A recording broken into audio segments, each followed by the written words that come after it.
Semua sudah memahami bahwa coronavirus disease atau COVID-19 adalah sebuah penyakit baru. Sebenarnya virus coronanya sudah lama, bukan sebuah hal yang baru. Karena corona ini sudah ditemukan sejak tahun 1960, hampir 4 juta orang sudah terinfeksi oleh COVID-19, di mana 273.000 orang di dunia sudah meninggal karena COVID. Ini adalah gambaran seberapa cepat COVID itu menyebar dari satu tempat ke tempat yang lain.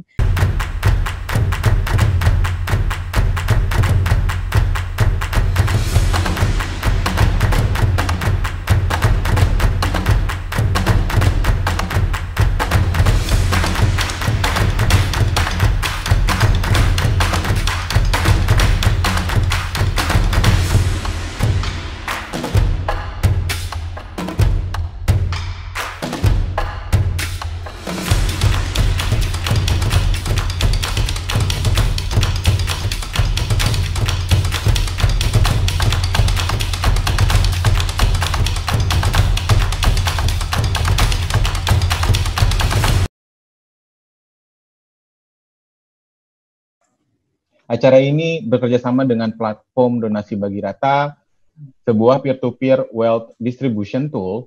Ini cara donasi berbeda menggunakan teknologi yang tepat sasaran langsung untuk mereka yang membutuhkan. Jadi jangan lupa untuk scan QR code yang ada di layar atau ketik link bagirata.id.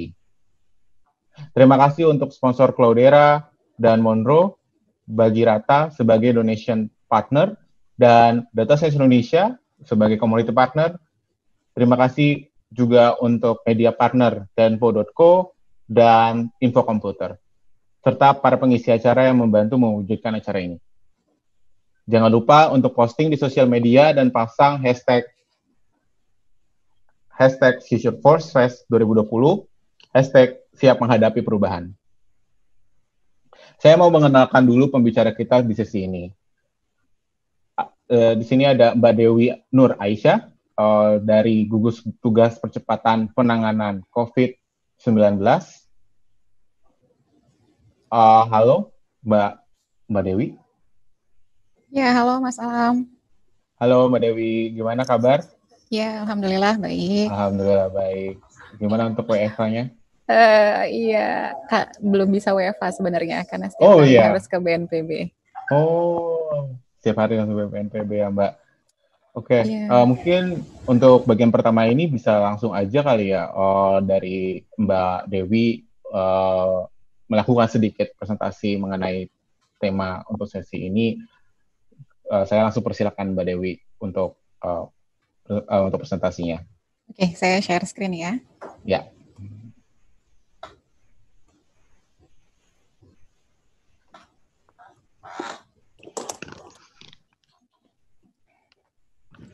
Oke, ini adalah slide presentasi yang akan saya sampaikan terkait dengan tema yang dibawakan pada siang hari ini terkait dengan evidence-based emergency response. Semua sudah memahami bahwa coronavirus disease atau COVID-19 adalah sebuah penyakit baru. Sebenarnya virus coronanya sudah lama, bukan sebuah hal yang baru. Karena corona ini sudah ditemukan sejak tahun 1960, dan sebenarnya 10-30% dari virus ini yang menyebabkan adanya batuk atau kita bilangnya common cold.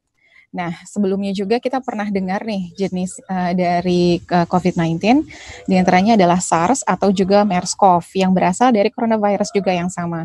Tapi memang muncul jenis baru atau strain baru pada akhir Desember 2019, yaitu muncul di kota Wuhan, di negara Cina, yang sebenarnya masih sampai dengan hari ini belum kita ketahui dari mana asal-muasal virus ini. Walaupun melalui pembacaan hasil genome sequencing, 88% memang virus SARS-CoV-2 ini mirip dengan SARS-CoV yang ada pada kelelawar, tapi jauh berbeda dengan jenis strain dari MERS-CoV yang ada di MERS-CoV, yaitu hanya 50% tingkat kemiripannya. Nah, ini adalah terkait dengan virus itu sendiri. Di awal terjadinya pandemi, pernah disebutkan oleh Dr. Neil Ferguson, bisa jadi kita akan menghadapi sebuah outbreak yang besar yang belum pernah kita hadapi sebelumnya. Meskipun memang kita sudah terbantukan dengan kecepatan teknologi, obat-obatan yang semakin canggih, vaksin yang sudah tersedia, namun kita memang melihat sebuah tantangan baru melalui virus COVID-19 ini, karena virus ini sangat mudah menyerang meskipun sebenarnya dia adalah self-limiting disease atau dapat sembuh dengan sendirinya. Kalau kita lihat dari angka kasus global COVID-19 sampai dengan per pagi ini, hampir 4 juta orang sudah terinfeksi oleh COVID-19, di mana 273 ribu orang di dunia sudah meninggal karena COVID. Indonesia adalah salah satu dari 187 negara yang terdampak dan sudah COVID-19 menyebar di negaranya. Bagaimana dengan kondisi di nasional? Sampai dengan tadi pagi, 13.112 kasus COVID telah terkonfirmasi ada di Indonesia, di mana 943 dari kasus konfirmasi positif telah meninggal. Data ini bisa diakses melalui covid19.go.id. Di sana juga dapat dilihat angka penambahan kasus setiap harinya, angka kesembuhan, maupun angka kematian. Dari sana kita juga bisa melihat dari provinsi mana yang memiliki kasus paling tinggi. Saat ini adalah DKI Jakarta, diikuti oleh Jawa Barat, Jawa Timur, Jawa Tengah, dan Sulawesi Selatan. Ini adalah gambaran seberapa cepat COVID itu menyebar dari satu tempat ke tempat yang lain. Ini adalah data dunia, kita bisa lihat awal pergerakannya dari Cina, kemudian mulai menyebar ke negara yang lain, Korea Selatan, Italia, Jepang, dan lain sebagainya. Pergerakannya memang cukup cepat dari tanggal pertama ditemukannya, sekitar akhir Desember sampai dengan di bulan Mei 2020. Bagaimana dengan kondisi Indonesia sendiri? Ini adalah kondisi di Indonesia. Bisa kita lihat sebenarnya doubling case di Indonesia, kasus menjadi 2 kali lipat, tengah-tengah nih antara 5 sampai 10 hari. Jadi sekitar 7 sampai 8 hari kasus akan mulai double. Untuk kurvanya, kita masih lihat kurvanya memang masih menuju ke atas. Jadi saya belum bisa bilang kita sudah melandai, belum bisa kelihatan dari sini, tapi memang kita masih, walaupun tidak terlalu curam gitu, itu pergerakan dari kasus yang ada di Indonesia. Kita memahami bahwa data adalah hal yang sangat penting, data is a new science, dan big data may hold the answer. Bisa jadi menjawab kebutuhan apa yang kita perlukan. Mengingat pentingnya data yang ada, maka gugus tugas percepatan penanganan COVID-19 menciptakan sebuah sistem informasi terintegrasi yang kita sebut dengan Bersatu Lawan COVID. Ini sudah kami luncurkan sekitar 10 hari lalu. Sudah kita luncurkan 10 hari lalu. Di sini dengan tujuan utama adalah untuk meningkatkan percepatan pencatatan data dalam rangka percepatan penanganan COVID-19 yang ada di Indonesia. Kita ingin mempercepat alur pelaporan dari puskesmas, rumah sakit, laboratorium, dan dinas kesehatan, dan juga bisa mengetahui lokasi-lokasi rawan tempat penyebaran COVID-19. Selain itu, kita juga menyiapkan sebuah mobile apps yang dapat diunduh oleh masyarakat, sehingga masyarakat juga dapat lebih aware atau lebih waspada jika ia tinggal atau menuju tempat yang memang memiliki tingkat kerawanan yang tinggi. Kurang lebih ini adalah modul utamanya. Dari sistem integrasi ini kita mengampu pengidentifikasian kasus di lapangan, manajemen kasus di rumah sakit, konfirmasi kasus yang ada di laboratorium, mobile apps untuk masyarakat sendiri mengetahui lokasi rawan, manajemen logistik, apakah yang dibutuhkan logistik ketersediaan dari rumah sakit, laboratorium dengan yang ada di gudang, kemudian mobilitas penduduk, dan juga screening masif atau biasa kita sebut dengan rapid test. Jadi semua itu tergabung dalam satu sistem yang sama yang kita sebut Bersatu Lawan COVID. Di sini saya ingin mengatakan bahwa data adalah peta navigasi yang terbaik untuk pemerintah, baik pemerintah pusat, nasional, daerah, provinsi, sampai dengan kabupaten kota dalam rangka mengambil kebijakan. Ini adalah contoh sistem yang sudah kita kembangkan, sistem Bersatu Lawan COVID, dengan data yang sudah mulai masuk perlahan-perlahan, sudah mulai masuk dan kita sudah bisa lihat, ini dapat kita akses juga di covid19.go.id, peta sebaran rumah sakit yang ada di Indonesia, ada 2.902, di mana 132 adalah rumah sakit rujukan nasional, 536 adalah rumah sakit rujukan provinsi. Ini adalah persebaran laboratorium yang ada, persebaran kasus COVID yang ada di Indonesia, dan sebenarnya kalau kita mampir ke websitenya, itu dapat terlihat penyebaran kasus dari hari pertama di Jakarta, bertambah lagi ke Jawa Barat, menyebar ke Banten, itu kelihatan penambahannya. Jadi kita bisa melihat histori penyebaran kasus dari satu tempat ke tempat yang lain, dari satu provinsi ke provinsi-provinsi yang lain. Dari kasus yang pertamanya cuma 2, sekarang sudah mencapai 13.000 kasus. Nah, semua ini bisa kita lihat melalui peta yang sudah disediakan oleh tim gugus tugas di covid19.go.id. Jadi ini peta-peta penyebarannya bertambah, bisa dilihat. Ini adalah peta kecamatan rawan. Kita juga sudah memetakan kerawanan tinggi, sedang dengan rendah di seluruh wilayah di Indonesia. Kita juga sudah bisa melihat kasus COVID berdasarkan jenis kelamin dan usia. Bisa dilihat di sini bahwa ternyata memang rata-rata yang terinfeksi COVID hampir 60% adalah laki-laki, sedangkan 40% adalah perempuan. Kalau kita lihat angka meninggalnya, sebenarnya laki-laki punya resiko lebih tinggi karena 66% laki-laki ternyata masuk ke dalam kasus yang meninggal, sedangkan perempuan 34%. Kalau kita lihat lagi berdasarkan persebaran kasus, saya ingin menggarisbawahi bahwa kasus positif memang paling banyak ditemukan di antara mereka yang berusia 31 sampai dengan 59. Ini adalah usia orang-orang yang aktif berpergian untuk bekerja atau pergi untuk bekerja ya, untuk keluar dan lain sebagainya. Namun ternyata dari memang yang positif, kebanyakan yang meninggal justru 45% berasal dari mereka yang berusia lebih dari 60 tahun.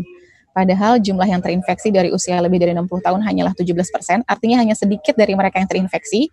Bisa jadi karena mereka memang cenderung lebih banyak di rumah, tapi ketika sekalinya mereka sudah terinfeksi virus ini, itu sangat fatal untuk golongan ini, karena 45% akhirnya mereka meninggal. Sedangkan kelompok rentan yang kedua berdasarkan usia adalah mereka yang berusia 46 sampai 59 tahun. Bisa jadi ini dikarenakan mereka sudah memiliki kondisi-kondisi penyerta penyakit-penyakit yang mungkin memang semakin membuat daya tahan tubuhnya semakin lemah. Ini juga bisa kita lihat di covid19.go.id, gejala apa yang paling banyak dirasakan oleh penderita COVID.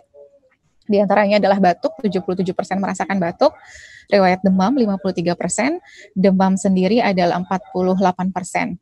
Dan terkait dengan kondisi penyerta, ternyata memang banyak kondisi penyerta yang dimiliki oleh para penderita COVID. Yang paling tinggi adalah hipertensi 51%, diabetes mellitus diikuti dengan penyakit jantung dan PPOK atau penyakit paru obstruktif kronis.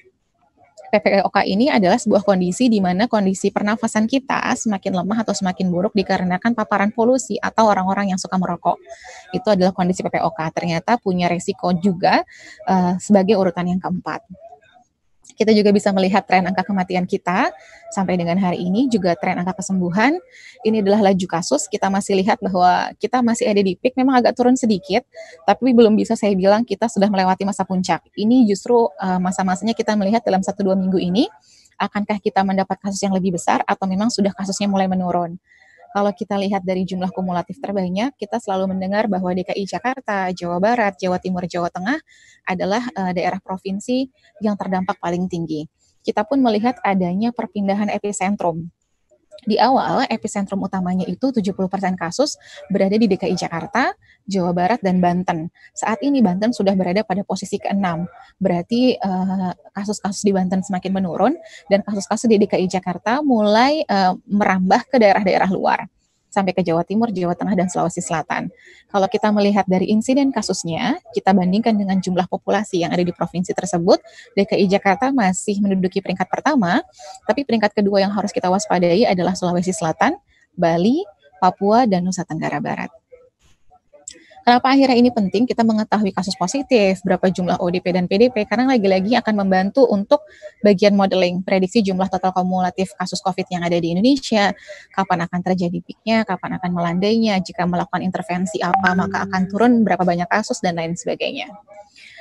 Di dalam sistem ini juga kami sudah mengintegrasikan terkait dengan ketersediaan logistik yang ada di gudang atau kebutuhan yang dibutuhkan oleh rumah sakit maupun yang dibutuhkan oleh laboratorium.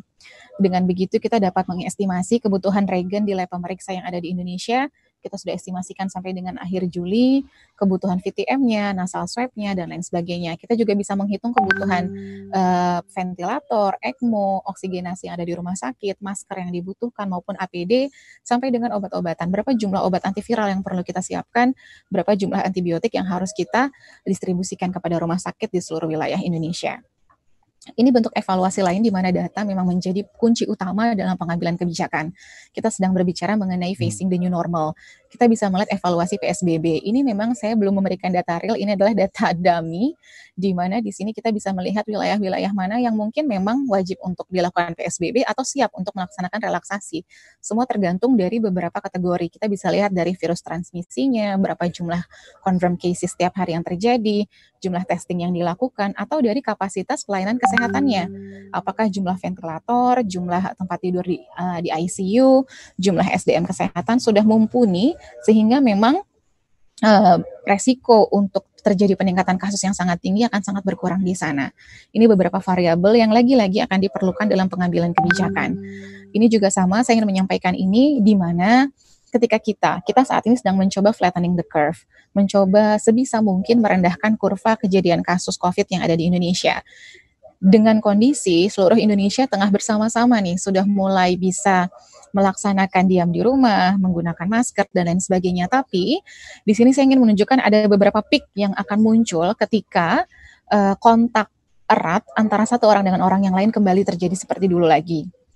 Jika kita kembali seperti kehidupan normal yang benar-benar normal sama dengan seperti dahulu, kemungkinan kasus akan meningkat kembali seperti kurva yang ada berwarna merah. Sedangkan jika kita mengurangi kontak 80%, akan seperti kurva yang berwarna hijau. Semakin rendah kontak yang kita ciptakan, yaitu tadi dengan cara menjaga jarak, dengan menggunakan masker, dan lain sebagainya, kita bisa melandaikan kurva ini dengan baik. Dan idealnya adalah kita bisa mengurangi kontak sampai dengan 40%. Jadi jika kita bisa mengurangi kontak kita dulu 100%, sekarang hanya 40%, maka kita akan mendapatkan jumlah kasus yang semakin menurun dan tidak ada lagi re-emergence dari kasus COVID yang ada di Indonesia. Selanjutnya adalah mobile apps, tadi sudah saya sebutkan salah satu yang sudah disiapkan oleh gugus tugas yang juga dapat membantu masyarakat untuk mengetahui mana-mana lokasi yang rawan, berapa jumlah ODP PDP yang ada di wilayah tersebut, pemantauan harian terkait dengan gejala, jika memang masuk dalam kategori ODP dan butuh untuk melakukan isolasi mandiri atau karantina rumah, itu juga dapat dibantu oleh sistem. Begitu juga untuk konsultasi online dengan dokter maupun psikolog, itu semua sudah kita masukkan ke dalam mobile apps. Mobile apps-nya bisa diunduh di dalam laman covid19.go.id. Bisa dilihat di sini untuk unduh aplikasi Bersatu Lawan COVID. Terakhir, sebelum saya menyelesaikan penjelasan hari ini, lesson learn-nya apa dari kejadian COVID-19? Yang pertama, saya bisa sampaikan bahwa tidak ada satupun negara yang siap untuk menghadapi pandemi sebesar ini. Oleh sebab itu, diperlukan kerjasama lintas sektoral yang merupakan kunci utama. Selain itu juga karena data adalah peta navigasi yang paling baik dalam pengambilan kebijakan, maka diperlukan pencatatan data yang lengkap dan akurat dari seluruh institusi, baik dari puskesmas, rumah sakit, laboratorium, hingga dinas kesehatan. Dan yang ketiga adalah integrasi data, itu akan menjadi kekuatan utama. Dan yang terakhir, kita kembali pada pentingnya data sebagai navigasi pengambilan kebijakan. Kita menggunakan teknologi untuk support system di sini, terutama di Indonesia, dari mulai integrasi big data, machine learning yang akan memudahkan kita untuk mengotomasi, sistem yang semakin membuat pencatatan kasus dapat terrecord dengan lebih lengkap, kekuatan data analisis maupun data presentation yang kita sampaikan kepada publik atau masyarakat. Terakhir, ini slide saya sebelum terakhir, kita sedang berusaha untuk melandaikan kurva. Dengan cara apa? Tetap jaga jarak, selalu gunakan masker, sering-sering cuci tangan, praktikkan etika bersin atau batuk, dan jaga daya tahan tubuh. Terakhir, the reality is that if a pandemic hits, it's not just about emergency, it's the big one. And it requires big thinking to link all of the dots to be connected. Itu mungkin sekian dari saya. Terima kasih. Assalamualaikum warahmatullahi wabarakatuh. Waalaikumsalam warahmatullahi wabarakatuh. Oke, Mbak Dewi, terima kasih atas pemaparannya. Sangat informatif sekali sih sebenarnya, dan jujur aja sih saya juga baru dengar itu untuk apa aplikasinya ya. Itu baru rilis. Yeah. Belum lama sih benar. Seminggu kali kan? Ya. Belum sampai seminggu, 6 hari deh kayaknya. Yeah. I see. Mungkin kita langsung bisa masuk ke sesi selanjutnya kali ya. Kita masuk ke Q&A. Cuman sebelum itu mau ada mau mengingatkan untuk berdonasi dengan cara scan QR code atau ketik bagirata.id. Jangan lupa untuk donasinya. Oke, mungkin langsung masuk ke Q&A. Pertanyaannya juga mungkin nggak akan banyak kali ya, dan mungkin ada beberapa yang udah dijabarkan oleh sebelumnya. Pertama yang saya penasaran itu lebih ke kendala. Ada apa sih yang menjadi kendala dalam mengeluarkan respon yang cepat dan tepat gitu saat awal-awal menangani ini? Iya, jadi seperti tadi sudah disampaikan, pada hakikatnya tidak ada negara yang siap untuk menghadapi pandemi sebesar UK, sebesar Amerika. Lihatlah berapa banyak yang akhirnya jumlah orang yang juga meninggal dikarenakan pandemi ini. Jadi memang pada prinsipnya dalam kondisi bencana, apalagi kondisi bencana kesehatan seperti saat ini, memang cukup berat tantangannya untuk negara manapun. Dan dalam kondisi yang biasa saja, kita untuk melakukan pencatatan masih butuh ditingkatkan, apalagi dalam kondisi bencana yang butuh datanya terekam dengan cepat dan dengan akurat. Saya melihat bahwa seluruh elemen masyarakat, elemen tenaga kesehatan, institusi pemerintah maupun swasta memang punya pelajaran besar di sini. Dari yang dulu datanya mungkin tidak pernah terintegrasi, ini adalah challenge utama nih untuk mengintegrasikan data dari beragam institusi. Laboratorium, datanya tidak pernah terintegrasi dengan dinas kesehatan misalnya, atau dengan rumah sakit, atau mungkin dari Kementerian Kesehatan datanya belum seluruhnya tergabung dalam satu tempat, terintegrasi, dan saat ini didorong untuk bisa terintegrasi dalam satu tempat, sehingga kita punya pencatatan yang baik. Itu challenge yang paling utama, karena tanpa ada data, kita sulit untuk mengambil kebijakan. Oh, I see. Terus waktu dimulainya dengan gimana sih Mbak itu mengkomunikasikan hal itu ke rumah sakit, gimana akhirnya banyak rumah sakit yang mau berkolaborasi dan bisa muncul ide untuk bikin kolaborasi ini gitu, bikin aplikasi akhirnya, dan dari rumah sakit pun juga akhirnya ikut berkontribusi untuk berkolaborasi bareng. Itu ada apa sih yang dilakuin sebenarnya sama BNPB gitu sehingga mereka mau melakukan itu? Jadi sebenarnya kalau saya bilang memang kita masih berproses ke sana. Sistem sudah dari sebulan yang lalu sebenarnya. Tapi data yang masuk ke kami untuk mengintegrasikan satu persatu itu memang butuh waktu. Bukan hanya karena satu ketidakterbiasaan mengentry ke dalam sistem, mungkin mereka terbiasa dengan pelaporan formulir, bentuknya Excel. Saat ini sudah kita coba dorong agar pelaporannya bisa real time menggunakan sistem. Yang kedua, karena memang koordinasi di daerah bisa jadi berbeda. Misal, tidak semua laboratorium itu di bawah Litbangkes. Ada lagi laboratorium pendidikan, ada laboratorium swasta yang tidak satu komando, tidak satu koordinator. Dan kita butuh kita butuh reach out semua institusi yang terlibat. Jadi memang prosesnya kalau masalah idenya cepat sejak awal pandemi COVID datang dan saya bergabung, saya memang ditunjuk sebagai Big Data Integration Leader untuk memimpin bagian integrasi data ini. Saya desain sistemnya, saya coba buat mana-mana data yang perlu dimasukkan untuk pengambilan kebijakan, tapi kemudian memang institusi yang butuh untuk mengisi memang masih butuh untuk lebih ada enforcement. Seperti sekarang dari 2.900 rumah sakit, baru 1.500-an rumah sakit yang mengentry misalnya.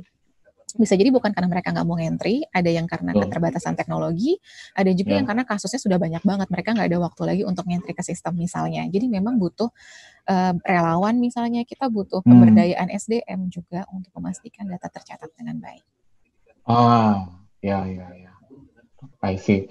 Tadi ngomong-ngomong tentang relawan, untuk relawannya sendiri sekarang apakah sudah banyak relawannya? Apakah relawannya juga masih di kota-kota besar kah? Atau memang udah masuk ke kota-kota kecil? Dan apa bentuknya seperti apa, supaya maksudnya iklannya kayak apa sih supaya akhirnya ada relawan yang mau entry data ke dalam sistemnya gitu? Sebenarnya relawan yang tercatat di gugus tugas sudah banyak. Kalau nggak salah sudah 29.000 kalau saya nggak salah. Wow. Cuma memang tadi kadang kita awalnya kita mungkin terfokus hanya pada relawan kesehatan, dokter, perawat, tenaga kesmas lain sebagainya. Tapi ternyata mungkin sekarang mulai berpikir jangan-jangan kita juga butuh relawan IT kah, relawan di bidang yang lain, bukan hanya masalah kesehatan. Tapi memang saya melihat masih perlu banyak digerakkan relawan yang sudah mendaftar agar benar-benar diberdayakan. Nah, mungkin itu masih butuh memang bukan di sini sih, nanti ada bagian PPSDM karena kan tidak sembarangan relawan juga butuh dilatih kan. Misalnya mereka yang berhadapan dengan pasien, nggak sembarangan juga mereka harus tahu tata laksana dan lain sebagainya. Jadi memang untuk relawan jumlahnya terkumpul sudah banyak, mungkin PR-nya adalah menggerakkan relawan dengan tepat, terutama tadi gerakannya sebenarnya ke depannya adalah kita juga akan menggerakkan relawan untuk membantu pencatatan di lapangan. Terus untuk masalah pencatatan data ini kan ada banyak relawan yang masuk, ada banyak bukan maksudnya banyak data informasi masuk dari rumah sakit juga. Apakah di sana ada sistem untuk memvalidasi data tersebut? Apakah ini benar atau tidak? Atau kayak gimana? Ada nggak sistemnya tuh Mbak untuk yang sistem ini? Ya, jadi tadi salah satu PR-nya juga sebenarnya untuk masyarakat Indonesia adalah kita harus membiasakan diri untuk mencantumkan unique identity number, single identity number, sehingga kita memastikan tidak ada duplikasi kasus. Nah, pencatatan di awal memang sedikit yang mencantumkan NIK, sangat sedikit. Maka ketika divalidasi itu memang kadang menyulitkan. Bukan berarti tidak ada, bisa jadi memang benar ada kasusnya, cuma karena sistem ini, bagusnya sistem di gugus tugas adalah kita sudah terintegrasi dengan Dukcapil. Jadi ketika kita punya NIK, sebenarnya bisa langsung keluar data dari pasien tersebut. Jadi memang ke depan kita sudah selalu menggaungkan kepada dinas kesehatan, puskesmas, rumah sakit maupun laboratorium agar mencantumkan detail pasien dengan lengkap termasuk NIK-nya. Jadi NIK itu adalah sebagai bentuk validasi karena kan gini, data COVID itu berbeda dengan data KPU. KPU itu udah besar ya, pemilihan umum lah ya. Data pemilihan umum itu sudah besar. 5 tahun sekali seluruh penduduk Indonesia lah let's say. Tapi datanya statis. Data COVID ini datanya dinamis. Hari ini ODP, besok bisa jadi PDP. Besok PDP terus tiba-tiba positif sembuh atau meninggal. Jadi bergerak terus. Atau kondisi yang lain adalah contohnya ada pasien di Jawa Timur, dia mungkin PDP. Dia pindah ke Jawa Tengah. Dicatat 2 kali atau enggak tuh? Nah, apakah dia berubah status? Terus statusnya jadinya gimana? Apakah ODP di Jawa Timur juga ODP di Jawa Tengah? Itu challenge-nya pencatatan di sini karena datanya sangat dinamis untuk COVID-19. Sehingga memang butuh ada satu variabel sebagai acuan untuk memastikan datanya tidak duplikasi. I see. Baik. Terima kasih Mbak atas penjelasannya. Ini ada beberapa pertanyaan dari yang nonton nih. Mungkin saya coba pilih salah satu kali ya. Ada yang tanya nih Mbak, bagaimana teknis alur cara mendapatkan data ODP dari masyarakat hingga bisa diinput ke aplikasi ini? Bagaimana dengan daerah tertinggal, apa sudah tercover atau belum? Masih ada yang penasaran enggak? Oke, jadi kalau untuk pencatatan ODP memang harus dilakukan oleh tenaga kesehatan. Jadi ODP kan harus ada gejala nih, nggak bisa juga semua orang main mendeklar saya ODP. Termasuk mereka yang berpindah provinsi, misalnya Jakarta ke Depok, misalnya, apakah langsung dibilang ODP? Kita sebutnya adalah pelaku perjalanan, bukan ODP. Pelaku perjalanan adalah mereka yang punya resiko tinggi untuk terinfeksi karena mereka terpapar dengan banyak orang, tapi belum tentu ada gejalanya. Kalau nggak ada gejala, mereka pelaku perjalanan, bukan ODP. ODP itu harus ada gejala. Jadi untuk aplikasi ini sudah akun username password sudah kita sebar ke seluruh puskesmas yang ada di Indonesia, ada 11.000 lebih, rumah sakit 2.900-an, kabupaten dinas kesehatan kabupaten kota 500-an, semuanya sudah kita berikan akun. Jadi pencatatannya memang harus terverifikasi oleh tenaga kesehatan agar benar gitu. Sedangkan untuk aplikasi masyarakat itu lebih ke arah untuk self assessment, cek gejala, apakah saya punya resiko COVID atau tidak. Dan tadi dengan bantuan dari teman-teman di IKRA juga, kita menggunakan machine learning untuk membantu mengotomasi, mengkuantifikasi resiko. Misalnya tadi saya sebutkan, laki-laki beresiko lebih tinggi, atau mereka yang usianya lebih tua beresiko lebih tinggi juga. Bisa jadi saya dengan bapak-bapak berusia 60 tahun, sama gejalanya, tapi resiko bapak itu pasti lebih tinggi. Karena dari usianya dia lebih tua, dari jenis kelamin dia adalah laki-laki. Nah itu kita coba membantu mengkuantifikasi resikonya melalui mobile aplikasi. Dan sebenarnya masyarakat itu lebih ke arah tadi. Misalnya saya ada di wilayah Pramuka, BNPB misalnya. Di sini ada berapa banyak ODP PDP, saya bisa lihat, saya bisa lebih waspada untuk bergerak menuju ke sebuah tempat atau dari sebuah tempat ke tempat yang lain. Seperti itu. Siap. Terus ada pertanyaan lainnya nih Mbak. Kalau ini kan kita ngomongin pengambilan data, kan berarti kan ada proses yang harus ditunggu gitu ya. Berarti ada waktu yang harus dijalani dari misalkan dari kita ada pasien masuk, terus kita ambil sampel, terus sampai akhirnya kita mengidentifikasi status dari pasien tersebut, apakah positif negatif atau mungkin PDP ODP, dan itu kira-kira berapa lama sih sebenarnya biasanya untuk selisih waktu ini? Apakah sudah tercatat di sistem, apakah sistem sudah mengetahui itu, dan apakah hal tersebut sudah menjadi menjadi salah satu acuan untuk gimana supaya selisih ini bisa lebih dipercepat gitu, misalkan jadi salah satu objektif baru gitu, misal karena kan setiap daerah kan berbeda-beda nih kan selisih waktunya gitu. Nah, apakah itu sudah di cover belum, atau kalau memang ada, apakah ada angkanya kira-kira berapa lama untuk dapat angka tersebut? Oke, jadi terkait dengan tanggal, sebenarnya dari sistem kita sudah membantu itu. Jadi sistem ini kenapa dibilang terintegrasi, data yang baru di entry puskesmas, misalnya puskesmas bilang saya ketemu ODP nih hari ini, Dinkes langsung tahu pada waktu yang bersamaan, gugus tugas juga langsung tahu. Jadi tidak ada lagi jenjang leveling untuk pelaporan. Kan kalau jalur normalnya adalah puskesmas ke rumah sakit atau puskesmas ke Dinkes, Dinkes kemudian ke Dirjen P2P Kementerian Kesehatan, kemudian ke Pusdatin, baru ke gugus tugas. Jadi itu ada jenjangnya banyak.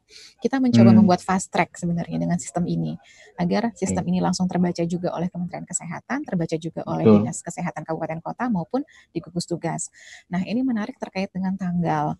Lagi-lagi saya bilang ini tuh pelajaran untuk semua orang. Saya melihat data di lapangan, terkadang orang pun malas nulis tanggal. Nah, ketika mereka ngentri ke sistem, mau nggak mau kan ada timestamp-nya. Kita bisa lihat waktu sebenarnya. Itulah kenapa saya bilang sistem ini membantu pencatatan menjadi lebih lengkap. Dan yang kedua, ada lagi nih challenge-nya. Misalnya gini, tidak semua wilayah memiliki kapasitas laboratorium yang mumpuni untuk memeriksa COVID. Contohnya Kalimantan Tengah, mereka akan ngirim sampel ke Jawa Timur. Itu butuh waktu lagi tuh, kapan spesimen dikirim, kapan spesimen diterima, kapan diperiksa. Diperiksanya sih cepat, pemeriksaan itu 6-8 jam sebenarnya untuk satu spesimen, tapi terkadang tergantung juga jumlah antrian. Kalau misalnya satu lab kapasitasnya 100, tapi dia nerima sampel 200, ya berarti kan harus nunggu keesokan harinya baru diperiksa lagi. Nah, jadi gambarannya lebih seperti itu sih, Mas. Memang salah satu challenge-nya itu, dan coba kita jawab dengan sistem. Saya percaya seminggu 2 minggu ke depan kita akan melihat perbaikan data lah yang akan kita dapatkan jika memang sistem ini sudah berjalan dengan lancar di semua elemen yang ada di masyarakat. I see. Tadi untuk masalah ngomongin tadi tes, Mbak, apakah sudah ada langkah-langkah tertentu untuk menambah tesnya? Mungkin sesuai targetnya Jokowi katanya kan 10.000 tes PCR per hari. Apakah itu ada langkah-langkah tertentu yang sudah dilakuin?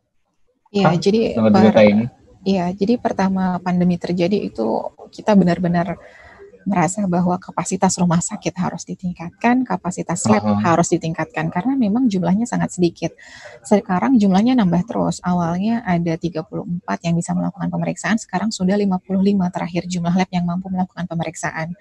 Tapi di luar kapasitas ada lagi yang harus kita pikirkan. Kadang regen itu habis. Regen itu ada regen PCR, ada lagi regen ekstraksi RNA. Nah, itu makanya kenapa sistem ini penting untuk pencatatan. Ketika sudah mencapai buffer nih, buffer itu artinya belum sampai habis, tapi kita lihat jumlah stoknya itu sudah menipis, langsung tahu kita harus distribusikan. Lagi-lagi ini dibantu oleh sistem yang biasanya dilakukan pelaporan dengan manual, jadi bisa berjalan dengan lebih cepat. Betul. I see. Berarti emang sistem ini akan benar-benar bantu ya, Mbak, apalagi untuk masalah real time datanya, terus juga informasi rumah sakit tersebut, masalah kebutuhan dari tadi regen juga tuh juga bisa langsung kita tahu, ada notifikasinya lah ya. Betul. Kita tahu kalau ini ada gitu kan. Oke. Terus untuk masalah tadi balik lagi tadi yang saya bilang kan data kan suka ada yang salah mungkin atau salah input gitu kan, mungkin ada beberapa yang seperti itu. Potensi-potensi yang seperti ini, false negatif yang ada ini, apakah sudah terdata atau belum di sistem kita? Kalau terdata sudah, kan tadi kan ini kan pandemi itu nggak ada yang tahu kapan akan datang ya, Mas. Jadi mungkin di awal-awal pekan masih menggunakan pencatatan yang semi manual lah ya. Dan kita bisa pastikan ketika entry data semi manual pasti akan ada aja kesalahan inputnya. Nama kabupaten kota yang salah satu huruf lah, nama orang yang mungkin sama-sama Abdul Aziz, tapi Aziznya ada IES, ada yang Yes, IS aja, yang kayak gitu-gitu kan pasti kan kita benar-benar. temuin. Jadi memang Betul. kita bisa melihat sih data-data yang sudah kita kumpulkan dan mungkin ada potensi misalnya duplikasi atau potensi salah entry, itu sudah bisa Hmm. kita baca di dalam sistem, dan ketika sistem ini sudah terbentuk dan sudah mulai masif digunakan, insya Allah permasalahan seperti itu tidak muncul lagi sebenarnya, karena lagi-lagi kita akan menggunakan NIK, sekali ditembak dengan data Dukcapil, mau salah nulis nama langsung benar jika NIK-nya juga di-entry dengan benar. Ya, dia emang berarti ada data mandatori yang harus dimasukkan, di input Betul, kan. betul, Iya, betul. gitu. I see. Oke. Terus Mbak, apa yang sebenarnya kayak ada nggak sih aspek data atau teknologi yang mungkin yang belum dimanfaatkan nih, mungkin atau nantinya akan mau dimanfaatkan ini untuk dan lebih dimanfaatkan lagi untuk penanganan pandemi ini, Mbak? Sementara ini sih saya ngelihat pergerakannya cukup banyak ya. Orang ada yang membantu pengadaan regen PCR, ventilator kita mulai buat. Ada juga yang membuat robot untuk mengurangi kontak antara pasien dengan tenaga kesehatan. Banyak orang bergerak sebenarnya. Jadi menurut saya memang kita harus keroyokan untuk makanya disebutnya bersatu lawan COVID, karena diharapkan kita bisa bukan hanya bersama-sama, tapi bersatu untuk punya satu visi yang sama untuk mengurangi angka kejadian fatalitas yang ada di Indonesia. Teknologi punya banyak sekali peluang. Salah satunya tadi dari sistem terintegrasi misalnya. Ada lagi mungkin saya sebutkan mobile aplikasi. Jadi mungkin salah satu yang nanti akan kita juga sering gaungkan juga, agar masyarakat juga mengunduh aplikasinya, agar kita juga bisa monitor nih status kesehatan mereka. Pun ketika pengentrian data sudah dilakukan dengan benar, nanti kan sistem di sini bukan hanya sistem kesehatan, kita juga akan masukkan variabel ekonomi, misalnya bantuan sosial, itu juga penting. Tapi lagi-lagi itu kan memang bertahap ya. Saat ini memang yang sudah kita coba rapikan adalah di bidang kesehatan, bersama-sama kita rapikan. Mungkin selanjutnya kita akan mulai merambah ke bagian ekonomi misalnya, karena juga perlu untuk dibantu oleh sistem agar pencatatan dan validasi berjalan dengan benar. Betul banget Mbak. Terus untuk yang tadi kan Mbak juga sebut ya, karena udah mulai banyak aspek lain yang akan masuk gitu ya. Apakah nanti ke depannya, tadi juga Mbak juga bilang ada beberapa udah banyak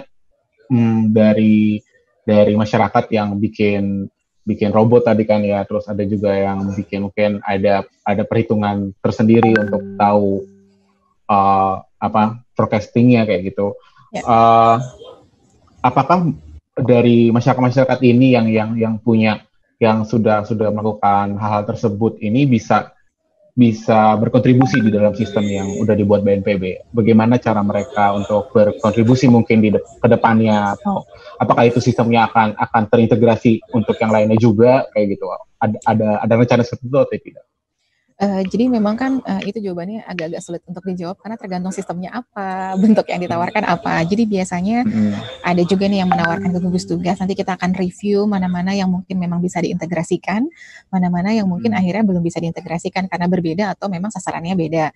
Kayak kemarin memang ada juga yang ingin membangun sistem tapi untuk klinik-klinik swasta, saya nggak masalah, yang penting nanti variabelnya disamakan, tinggal tembak API dan lain sebagainya. Jadi memang tergantung dari teknologi apa yang ingin digunakan.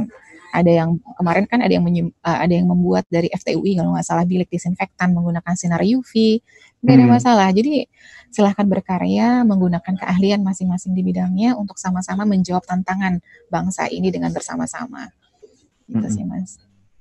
Yes, betul. Terus Mbak, kalau dari sistem yang udah dibuatnya Mbak ya, itu kan banyak keputusan-keputusan yang sudah mulai diambil dan berdasarkan data tersebut, berdasarkan sistem yang sudah dibuat. Apakah ada rencana apakah data ini bakal dibuka mungkin untuk umum atau dibuka untuk riset selanjutnya, untuk tesis mungkin, atau untuk bahan riset di kampus, atau untuk dari mungkin DSI mungkin ada yang mau lakukan riset seperti itu. Gimana tuh Mbak, menurut Mbak kalau untuk masalah open datanya sendiri? Oke, jadi masalah open data juga sudah kami pikirkan, terutama di tim pakar. Kita juga menimbang informasi mana yang perlu untuk di-share, terutama masyarakat ya kan tidak semua bisa membaca grafik. Tidak betul semua bisa sekali. membaca informasi dengan interpretasi yang benar. Jadi juga butuh narasi nih ketika kita mengeluarkan sesuatu. Seperti baru 2 hari lalu, Kementerian PPA, Pemberdayaan Perempuan dan Anak, Perlindungan Anak, Mm-mm.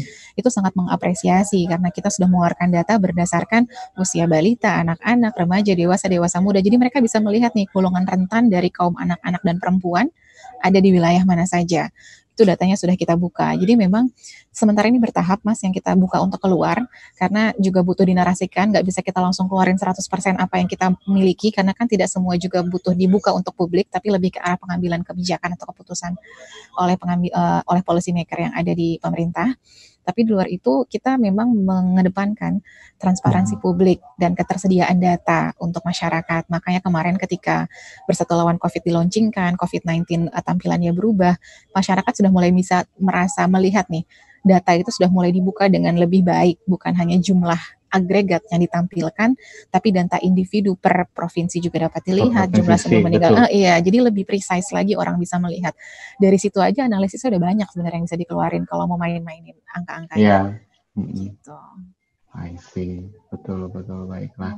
Hmm. Tapi dari segala mungkin dari segala analisis atau dari segala input yang keluar nantinya mungkin dari data-data yang di open ini, apakah nanti akan ada sistem baru lagi atau ada satu platform baru lagi untuk mungkin uh, in, dari masyarakat yang pengen input gitu, ada input, ada masukan kayak oh ini harus ada itu kan karena tadi seperti yang Mbak bilang harusnya kan berbeda-beda, apalagi teknik yang digunakan juga berbeda-beda, entah pakai statistik seperti apa kan juga berbeda-beda.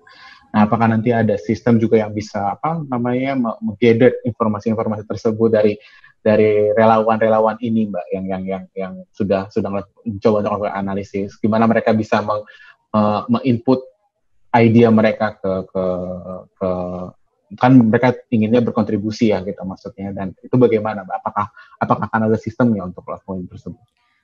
Sementara ini sih memang sebenarnya dari KSP itu sudah mengeluarkan satu website yang namanya Lapor gitu ya. Kebanyakan sih memang pelaporan untuk COVID, apa jika ada pertanyaan, jika ada keluhan dan lain sebagainya. Memang mungkin kalau tadi kan lebih kemasukan ya, yang tadi Mas Alam bilang kan lebih kemasukan untuk improve dari sistem yang sudah ada. Kita sebenarnya punya data center yang bisa juga mungkin mengirimkan via email ke sana kali ya, karena kalau dimasukin ke lapor banyak banget mungkin nyampur dengan laporan-laporan yang lain. Kayaknya nggak seru juga kalau ke sana. Jadi mungkin bisa langsung ke kontak centernya data COVID saja di datacovid19@bnpb.go.id. Oh, wow. Jadi emang dari BNPB pun juga udah mulai open ya, Mbak ya, sudah terbuka sekali untuk masyarakat untuk mau berkolaborasi bareng-bareng di sini untuk masalah datanya. Oke, ini ada question lagi nih, Mbak, dari penonton. Ada yang bertanya, berarti untuk kedepannya ada budaya baru dalam berinteraksi berarti ini ya katanya. Menurut Mbak gimana tuh, Mbak? Iya, kita kan selalu bicara new normal. Bisa jadi sama-sama normal tapi new, sesuatu yang baru. Ya benar. Betul, pesan saya sebenarnya tadi, ketika kita ingin kembali roda perekonomian berjalan, kita bisa bekerja kembali, bisa berangkat sekolah kembali, semua bisa dilakukan dengan catatan menggunakan perubahan perilaku yang harus dilakukan. Perilakunya apa? Tetap ada jaga jarak, tetap jaga kebersihan diri, sering-sering cuci tangan misalnya, daya tahan tubuh tetap ditingkatkan. Dan mungkin untuk orang-orang yang memang beresiko, untuk masa-masa seperti ini, jangan dulu keluar rumah. Terutama mereka yang punya kondisi penyerta. Sebenarnya memang kan jika memang masih diberlakukan PSBB maka wajib untuk stay at home gitu ya, untuk diam di rumah dulu. Ketika memang mulai ada relaksasi, kita harus berpikir nih, ini pun masih dalam pantauan, kita akan masih melihat jumlah kasus. Jangan sampai ketika direlaksasi angka meningkat, ya pasti kita akan tutup lagi. Jadi tergantung dari perilaku masyarakatnya. Ketika masyarakatnya mampu melakukan perubahan, bagi saya itu kunci utamanya adalah masyarakat. Mau pemerintah punya kebijakan A, B, C, D, kalau tidak didukung oleh perubahan perilaku yang ada di masyarakat, akan sangat sulit bagi kita untuk mengendalikan pandemi ini. Jadi ini ajakan juga untuk teman-teman semua, untuk yang sedang mendengarkan ini, untuk sama-sama kita bergerak, berjuang bersama. Kontribusinya hal terkecil seperti tadi, jaga jarak, pakai masker, sering cuci tangan, jaga kebersihan. Yes. Itu yang mendengarkan hari ini bisa didengar ya. Karena ya kalau kita kita tidak berubah gitu ya Mbak ya, Ya, tidak akan terjadi perubahan juga gitu. betul. Harus gerak bareng-bareng. Betul. Oke, mungkin ini kita mulai mendekati penghujung sesi kita nih Mbak. Ada satu question lagi Mbak. Dari apa yang udah dialamin gitu di Indonesia ini, di dunia gitu setelah pandemi COVID-19 ini, apa sih Mbak yang kita bisa ambil pelajaran dari penanganan pandemi ini, dan apa artinya untuk penanganan bencana secara umum ke depannya kayak gitu. Oke. Yang pertama tadi, kalau saya mengutip perkataan Kepala Gugus Tugas, musuh kita itu cuma 3. Satu itu adalah virusnya sendiri, penyakit ini sendiri. Yang kedua adalah sekat-sekat di antara sektor, ego sektoral. Untuk meruntuhkan dinding itu memang luar biasa perjuangannya. Yang ketiga adalah pemberitaan negatif atau hoax-hoax yang beredar di masyarakat, karena bisa semakin memperkeruh, bukan menenangkan suasana. Jadi kalau saya bilang itu utamanya. Pelajaran yang bisa kita ambil bersama adalah tadi, virus ini muncul bisa jadi ada bentuk evolusi dari virus dan lain sebagainya yang kembali lagi terhadap perilaku kita terhadap alam, perilaku kita terhadap lingkungan. Ketika memang ini terjadi, tapi saya percaya manusia itu adalah makhluk yang paling cepat beradaptasi. Dengan kondisi seperti ini aja kita cepat banget nih adapt-nya. Tiba-tiba semua berubah belajar online lah, meskipun tadi tantangannya pasti ada. Tapi saya percaya dengan usaha kolektif bersama, kita akan mampu melalui masa pandemi ini dengan baik. Oleh sebab itu diperlukan kedisiplinan, ketaatan, kerjasama lintas sektoral dengan masyarakat, seluruh institusi untuk bersama-sama bersatu melawan COVID. Iya, oke. Sip, terima kasih Mbak. Mungkin kita udah sebenarnya masih ada beberapa pertanyaan sini Mbak yang pengen saya tanyain sebenarnya untuk sistem ini. Tapi karena ini udah mulai pengunjung sesi kita, oke, kita mau tutup aja. Mungkin sebelum itu, mungkin saya mau sedikit rekap kali ya Mbak ya. Jadi sebagai pengingat aja, yang paling saya ingin highlight itu adalah mengenai aplikasi ini, aplikasi yang udah dibuat sama BNPB bareng-bareng sama gugus depan. Saya sangat appreciate gitu dengan hasil yang ada gitu, dengan sistem yang baru ini. Semoga dengan sistem yang baru ini kita bisa sama-sama bareng-bareng menghadapi COVID-19 ini. Terus dengan adanya sistem ini juga akhirnya kan bisa semuanya akhirnya beradaptasi dan berintegrasi semuanya menjadi satu, dan data-data yang tadinya terpisah-pisah, yang datanya mungkin tadinya tidak terekam atau bahkan mungkin tadinya nggak ada, itu akhirnya mulai direkam, mulai akhirnya masuk ke sistem, dan akhirnya muncul kebijakan-kebijakan yang juga cepat untuk dibuat berdasarkan data yang masuk tadi gitu kan. Mungkin untuk kedepannya juga harapannya adalah sistem ini nggak cuma COVID aja yang menjadi ini menjadi asal mula lah. Ini menjadi permulaan untuk kita untuk the new normal for the future gitu kan. Untuk kedepannya ini akan menjadi new normal di mana sistemnya bisa terintegrasi untuk bencana-bencana yang lain mungkin, atau untuk penyakit pandemi yang lain selain setelah COVID ini, atau untuk penanganan selanjutnya kalau misalkan memang ada gitu. Oke. Terima kasih Mbak Dewi. Sama-sama Mas Am. Terima kasih banget untuk waktunya dan untuk ngobrol-ngobrolnya hari ini. Semoga kita masih bisa ngobrol lagi ke depannya, dan untuk semuanya juga stay safe, stay healthy, stay social distancing, cuci tangan, but digitally connecting. Mungkin langsung dari kita di sini disuruh foto bersama-sama. Mungkin kita pose 2-3 detik. Mungkin nggak kerasa ya Mbak. Kalau offline kan kerasa gitu. Sini nggak kerasa. Pose dulu lah kita. Oke, 1, 2, 3. Oke. semoga sudah diambil ya Mbak ya. Saya juga nggak tahu. Oke Mbak Dewi, sekali lagi saya ucapkan terima kasih untuk waktunya. Iya, sama-sama. Salam. Future Fest 2020 tanggal 8 sampai 9 Mei 2020 diramaikan oleh lebih dari 25 orang ahli di bidang bisnis, data, teknologi, riset, dan polisi. Ikut sesi IKRA Connect atau buka website selanjutnya di ikra.com untuk tahu tentang program-program lainnya. Hashtag siap hadapi perubahan. Saya Alamsyah Fato Hanza undur diri. Selamat sore semuanya. Assalamualaikum warahmatullahi wabarakatuh. Waalaikumsalam warahmatullahi wabarakatuh.